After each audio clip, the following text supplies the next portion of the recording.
안녕하세요. 절대값TV의 명품 PD 한PD입니다. 자, 윤석열 정부의 경제부총리 추경호 부총리의 핵심 정책은 뭐냐면 정권을 잡고 경제부총리가 되면서 물가를 잡는 것이 정부의 목표다라고 했어요. 그렇죠. 그래서 금리를 올렸던 거고 그랬던 건데, 자, 중요한 거는 물값을 못 잡고 있다라는 거야.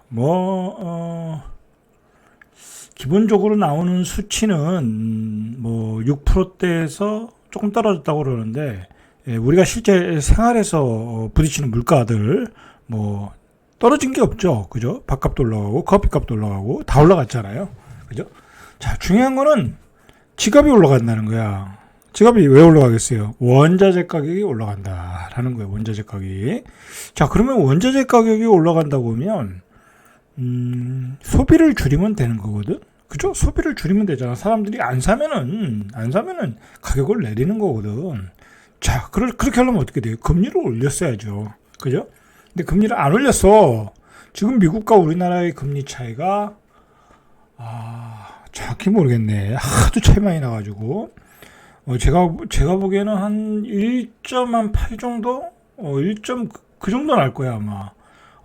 이거 외국인들이 한국에 투자할 일이 없죠, 이렇게 되면. 그죠? 미국의 10년물 채권 금리가 4.5%야. 4.5% 이상이야. 그죠? 자, 그 정도야. 10년물이.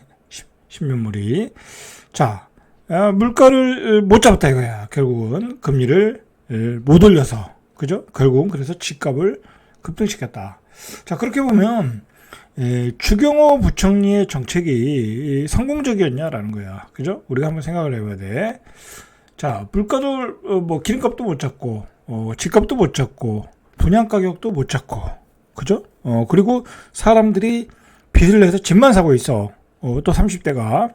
그리고 경기는 침체야. 경기는 무지하게 침체야, 지금, 여러분. 내가 지금 유튜브를 찍는데, 저희 아파트, 창문을 열어놓고 찍거든요? 근데 오토바이가 안 다녀, 오토바이가. 그죠? 배달 오토바이.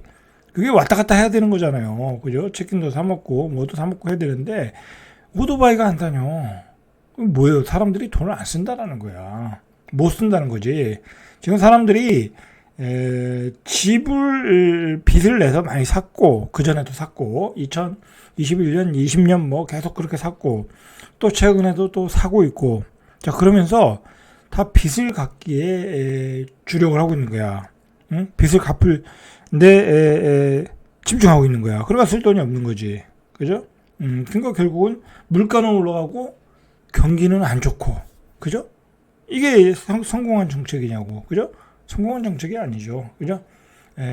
긍정적으로 사람들이 소비할 여력이 있어야 되는데, 전체적으로 다 소비할 여력인데, 집만 사고 있다. 집만. 그것도, 집이 좀 고급지, 그죠? 서울에 있는 지역, 그리고 서울에서도 고급지에서만, 투기 거래가 이루어지고 있다. 자, 그 거래도 문제가 좀 있어요. 뒤에서 보면. 문제가 있어. 자, 그런데다가, 지금, 은행은 지금까지 사상 최대의 이익을 올렸거든. 여기는 사실 그동안 부동산 경기가 좋을 때 떼돈을 번 데는 은행이라고. 은행은 주로 가계대출로 투자 이익을 거두는 데니까. 요즘은 이제 대기업들이 은행에서 잘 돈을 대출하지 않아요. 채권 시장도 있고, 그리고 주식 시장도 있기 때문에, 요즘은 은행에서 대출 받고 그러지 않는다 하더라고. 하도 요즘 경기가 안 좋으니까, SK그룹에서 은행에서 대출을 받는다고 그런 뉴스가 나올 정도야. 그죠? 근데, 거래가 안 되니까, 부동산 거래가, 전체적으로는 안 되잖아. 고가주택에선 거래가 돼도. 그러니까, 50년 만기 대출 상품을 만드는 거야. 그죠? 50년 만기 상품, 대출 상품을 만들어서, 또 가계대출을 키우고 있다라는 거야. 자, 그런 문제. 그 다음에 제가 어제 얘기했듯이 그 계속범프지라는 투기 강사들, 그러니까 이 새로운 시대, 지금 이제 완전히 새로운 이 인터넷 환경이고 SNS 환경이잖아요. 자, 그런 환경에 주류가 된 부동산 강사들, 이 옛날에는 전문가들이라고 하면 어떤 공적인 거 아니면 뭐 기업의 연구소의 대표 뭐 아니면 뭐 국민은행의 뭐 부동산 뭐 연구 담당 뭐 그런 사람들이 나와서 이제 부동산 이야기를 하고 어떤 공적인 성격을 갖고 그 시장의 균형점을 이 밸런스를 가지고 이야기하는데 이 부동산 이 전문가라는 탈을 쓰고 그리고 SNS의 인기를 누리면서 부동산 강사라는 탈을 쓰고 그 사람들이 계속해서 방송에서 나와서 하는 얘기가 계속 올라간다. 계속 올라간다.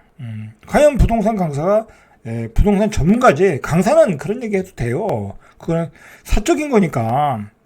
뭐 말 그대로 학원생 모아놓고 돈 받았고 하는 얘기인데 그건 자유 발언이잖아. 그죠? 근데 그런 단계를 넘어서 어떤 그 공적인 방송, 그죠? 공적인 신문 그런 데 나와서 계속해서 올라간다는 거야. 뭐 올라갈 때도 올라간다고 그러고 떨어질 때도 올라간다고 그러고. 그죠? 오죽하면 영끌오죽이 나왔겠어. 그죠? 자, 근데 그 사람들이 이제는 주류가 됐어. 완전히 주류가 됐다니까. 이 공적인 그 영역의 부동산 전문가들이 나와서 어떻게 보면 어떤 시장의 밸런스를 맞춰줘야 되는데 이 투기 성격의 가짜 전문가들이 나와가지고 계속해서 시장을 펌프질하는 거야. 자, 그러니까 2021년도에 30대들이 열광했고 그 사람들이 열광했고 그래서 물렸고 그죠? 고점에 다 물렸고 이번에도 또 들어가고 있더라 이거야. 또 들어가고 있더라. 자, 이런 상황 때문에 지금 중산층 또는 젊은이들이 내 집 마련이 산산조각 나고 있더라. 제가 분석한 이야기예요. 이 이야기는 여러분 이런 얘기 기자들도 안 해. 그죠? 기자들도 이렇게 비판적인 시각을 가지고 이야기 안 하더라고. 분석력이 없는 건지 눈치를 봐서 그러는 건지 저는 이 전체적으로 정부의 문제가 가장 컸다고 봐요. 정부가 집값을 잡을 의지가 없었어. 의지가 없었고 집값을 안정화시켜야 된다. 자, 결국은 우리나라의 권력층을 장악하고 있는 사람들은 기득권들이야. 그 사람들 뭐 대부분이 강남, 과천, 뭐 잠실 다 A급지에 사는 사람들이야. 그런데 그 사람들이 집값이 떨어지길 바라겠어요? 바라지 않는다고. 결국은 집값을 떨어지는 것을 연착륙시키고 그리고 경제도 살리고 경제 살린다는 구실로 결국은 중산층의 내 집 마련 꿈이 다 산산조각이 난 거야. 왜냐하면 이게 또 이 동시에 원자재 가격이 폭등하는 시기에 그 고급지에 대한 아니면 서울에 대한 수요가 몰려버렸어. 어쨌든 지금 지방은 안 된다고 하니까 다 서울로 오니까 서울은 무조건 분양받자야. 이건 무조건 분양받자야. 내가 딱 보니까 오늘도 신문에 나왔는데 구로구에 10억에 분양을 한다는 거야. 구로구에. 예? 그것도 역세권이면 분양되겠죠. 광명이 12억 7천에 거래했는데. 그죠? 자, 이런 상황이다. 여러분, 이런 상황에 여러분들 정신 차려야 돼. 예?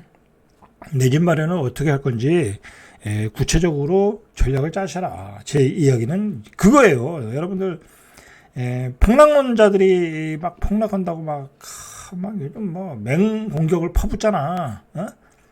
그런 거에서 힐링하지 말고 어떻게 하면 내 집을 마련할 것인가를 고민하란 말이야. 어? 제가 그래서 여러분들한테 꼭 드리는 말씀이 뭐예요?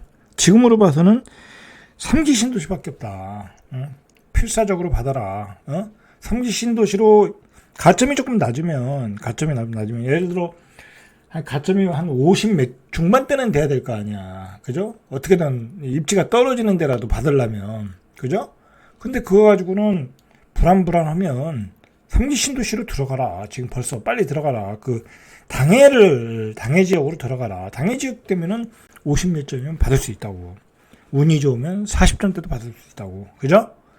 진짜 운이 좋으면 30점대도 받을 수 있다니까. 자, 그리고 3기 신도시는 분양가가 싸잖아. 분양가 상한 지역인데. 자, 여러분 이걸 생각해야 돼. 만약에 3기 신도시에서 분양을 하는데 지금 이제 서울이 강북이 12억. 그죠? 뭐 좀 싸면 한 11억. 그렇잖아요?